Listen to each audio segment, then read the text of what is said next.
Welcome to this week's episode of Sealed for Good. I'm your host Shandy, and today we'll be talking about how to waterproof in winter. Hope you enjoy. So this winter we've had a really big amount of questions, and this is generally the case every time the colder months come around. So I thought for this episode we might do it a little bit differently and do more of a Q&A, and hopefully we can explain things and improve the situation in these cooler, more challenging months. You shouldn't be applying any sort of membrane in temperatures below 5 degrees, but even when we start reaching those temperatures around 10, 15, it's going to prolong the curing time. So a water-based product needs the water content to evaporate, and if the conditions are too cool or if you have high humidity, that water in that product has nowhere to go. So generally what we do is we advise to move to one of the cementitious products to start off with. So something like the Gripset 2P and the C1P, it uses cement hydration to cure. So it may still be slower, but it's going to give you a better fighting chance when the temperature does change to those cooler months. And then as an additional alternative, you've also got our sheet membrane. So BRW PFN for under tile applications, and then we also have the HD grade for your below ground applications.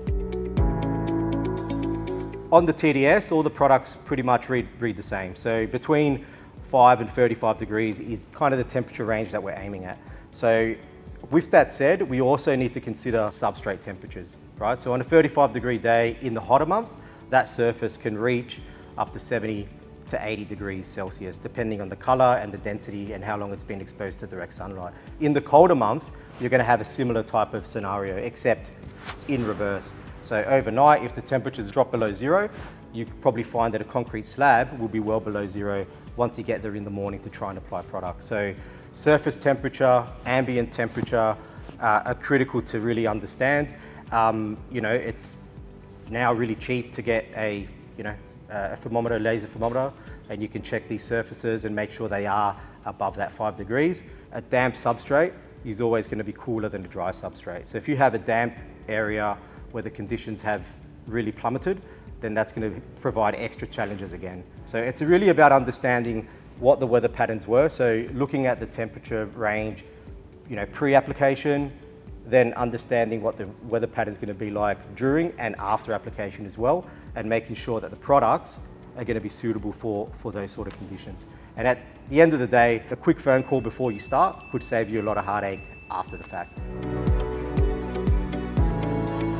So it's always been considered the best practice to actually condition a space that you're going to be working on. So, that is a hard thing to accept for external wet areas because you're completely open to the elements.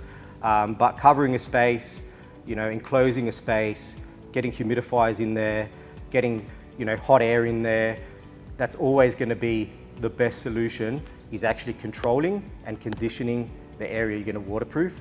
And I would go further and also place the products you're going to use in that same space, so then everything reaches like an equilibrium. So once you've applied the product, it's going to be at a similar temperature to what the surface is, and you're going to get pretty well expected curing results. But it is challenging, especially on bigger projects. It's almost impossible or very expensive to be able to create that environment in an external application. I can see this is a question that I've probably answered over 100 times this winter, and same last winter. It really is about considerations and being open to switching products. The biggest challenge that we have and the biggest inquiries that I have is contractors that are using the 38FC every day, and then the colder months come along and they can't sequence their job the way they were in the warmer months. So switching to cement-based product, the Gripset Express is a really good option. And then from there, the sheet membranes. Really, at the end of the day, the 25 degree, that's pretty straightforward. All our products are really tested at a benchmark temperature, which is 23 degrees and 50% humidity. So these are also referred to as universal test conditions. So, lab conditions, very well controlled, and it's to really guide on what the curing time is at those temperatures. It's hard to say at 5 degrees, from testing that we've done, it can take up to 300% longer for a water-based membrane to dry.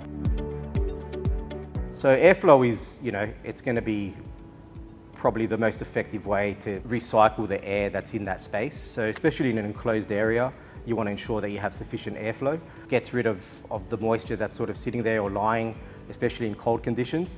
And then it can make, massive difference as far as a consistent curing. So yeah, airflow makes a massive difference. Extraction fans, probably the best way. If there's windows there, open up, get some ventilation. It's a pretty straightforward and easy way. Some guys will even use blowers for the priming stage. So primer, it's a very thin coat and it's quite easy to disperse the water content just by getting the blower on there as well.